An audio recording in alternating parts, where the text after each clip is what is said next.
আর আমার ব্যথা টেনশনের শেষ নাই, সাধারণ বান্দা। আর ওদিকে আল্লাহর পয়গম্বর আইয়ুব আলাইহিস সালামকে বছরের পর বছর এমন রোগে আল্লাহ দান করেছেন, উনি শুকরিয়ার খুশি।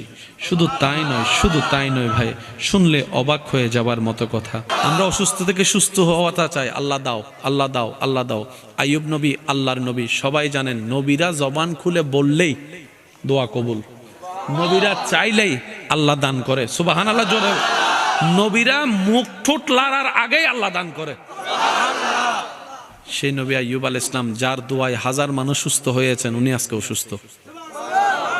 এবার ওনার পরিবার এসে বলে, আপনি তো আল্লাহর নবী, আল্লাহর কাছে বললে তো আল্লাহ দিবে, ফেরাবে না কখনো। তো আপনি যে অসুস্থ কষ্ট পাচ্ছেন, একটু আল্লাহকে বলেন না, আল্লাহ যেন আপনাকে সুস্থ করে দেয়। আইয়ুব নবী আল্লাহর আশেক নবী, আল্লাহর প্রেমিক বান্দা আইয়ুব আলাইহিস সালাম উত্তর দিচ্ছেন, ও আমার পরিবার, তোমার জন্য কিছু লাগলে বলো, আমি তোমার পক্ষ হয়ে আমার রবের দরবারে দরখাস্ত পেশ করব। সুবহানাল্লাহ। আমার দুশমনেরও যদি কিছু লাগে আমাকে বলতে বলো, আমি সুপারিশ করব তার পক্ষ হয়ে আমার রবের দরবারে। যে গরিব তাকে বলো, দনের ব্যবস্থা আমি আমার আল্লাহ থেকে ফরিয়াদ করে এনে দিব। অসুস্থ যে আছে তাকে বলো, আমাকে এসে বলতে, সুস্থতার জন্য আমার আল্লাহর কাছে আমি ফরিয়াদ করব। সুবহানাল্লাহ। যার সন্তান নাই আমাকে এসে বলুক, আমি তার পক্ষ হয়ে সন্তানের জন্য আল্লাহর কাছে দরখাস্ত করব। ওই পরিবারের মানুষের জন্য, আত্মীয় স্বজনের জন্য, পাড়া প্রতিবেশীর জন্য, এমনকি যে আমাকে মন্দ বলেছে তারও যদি কিছু দরকার হয়, আমি আইয়ুব তার পক্ষ হয়ে রবের দরবারে সুপারিশ করতে রাজি আছি। কিন্তু আমার জন্য আমার রবের কাছে কিচ্ছু চাইতে আমার বড় লজ্জা লাগতেছে, আমার বড় লজ্জা লাগতেছে। পরিবার বলে, এটা আবার কেমন কথা? তখন তিনি বললেন, ও আশেক নবী, আল্লাহু আকবার, আল্লাহর প্রেমিক বান্দা বললেন, আল্লাহ আমাকে সুস্থ রেখেছে কত বছর, লিস্টিটা করো।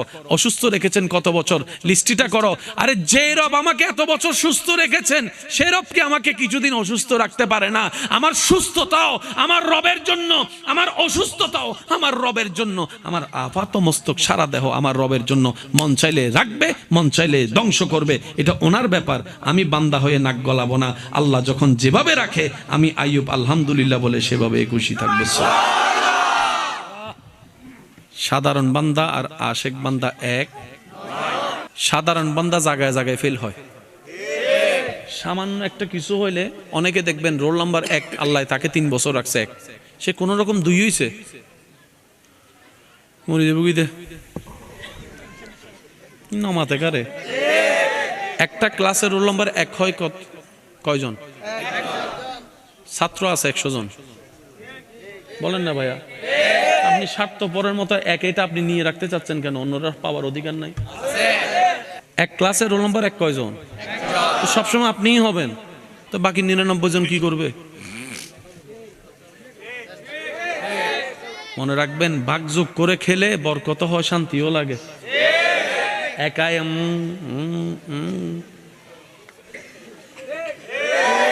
আমি পড়ালেখাকে কোনো নিচু দেখাচ্ছি না, আমি শুধু চিন্তা ভাবনার কথা বলতেছি। অনেকে তো এমনও আছে, এই 1 নাম্বার রোল নাম্বার 1 অর্জন করার জন্য দিন রাত পরিশ্রম করে, দরকার হলো অন্যজন ফেলিব, তারপরে তো নাকি বম ফরিব। এই মেন্টালিটির দরকার কি? বলেন না, তুই তোর মতো আগা, আমি আমার মতো আগাই, দেখা যাক আল্লাহ পাক কি করে। অহংকার যেই করুক, পতন তার সুনিশ্চিত। কথা বলতে হবে। অহংকার যেই করুক, পতন তার সুনিশ্চিত। এখানে আর কোনো দাড়ি কমার দরকার। ধৈর্য এবং শুকরিয়া যেই করুক, নেয়ামত তার জন্য সুনিশ্চিত। সুবহানাল্লাহ বলি। এই পৃথিবীটা বড্ড সুন্দর, বড় সুন্দর। জীবনটা বড় সুন্দর নিয়ামত। প্রত্যেকটা মানুষের জীবন আল্লাহর দেওয়া একটা বড় নিয়ামত, বড় সুন্দর। আমাদের কাছে জীবনটা তো বিতৃষ্ণা লাগে কেন জানেন? 2টা কারণ। 1 নাম্বার, আমরা জীবনদাতাকে নারাজ করে জীবনে চলাচল করি, সুখদাতাকে নারাজ করে সুখের সন্ধান করি। আরেকটু জোরে। জীবনদাতাকে নারাজ করে যখন জীবন চলতে থাকি, সুখদাতাকে নারাজ করে যখন সুখের তালাশ করি, তখন হয়ে যায় স্বর্ণ দড়ি হাতে ছাই হয়ে যায়। আর যারা সুখদাতাকে, জীবনদাতাকে সন্তুষ্টি করে চলতে পারে, তাদের উপর সৃষ্টিকর্তা এমন দয়া করেন, তারা মাটি দল্ল শূন্য হয়ে যায়। একটু সুবহানাল্লাহ বলি।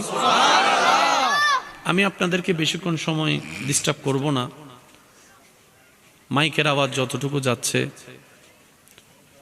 মাইকওয়ালা ভাই একটু মাইকের আওয়াজ একটু কমাই দেন। রাতের আওয়াজ তো এমনি অনেকের বড় আওয়াজ বড় হবে, সোয়াব কামাইতে যেন গুনাহ কামাইতে না পারে। আমরা আমাদের আওয়াজে যদি কেউ ঘুমাতে না পারে, সোয়াবের চাইতে গুনাহ হবে, খাজনার চাইতে। আপনারা কি আমার কথা বুঝতেছেন? কবরস্থানে মানুষ আছে, এখানেও মানুষ, কিন্তু কবরস্থানের মানুষের কোনো আওয়াজ, এখানের মানুষের যদি আওয়াজ না থাকে, এটা তো জিন্দা কবরস্থান হয়ে যাবে। যারা যারা জিন্দা আছেন তারা একবার বলি মারহাবা। আমার মনে হয় আশেকের আওয়াজটা আরেকটু বড় হবে, আরেকবার বলেন। কেউ একটা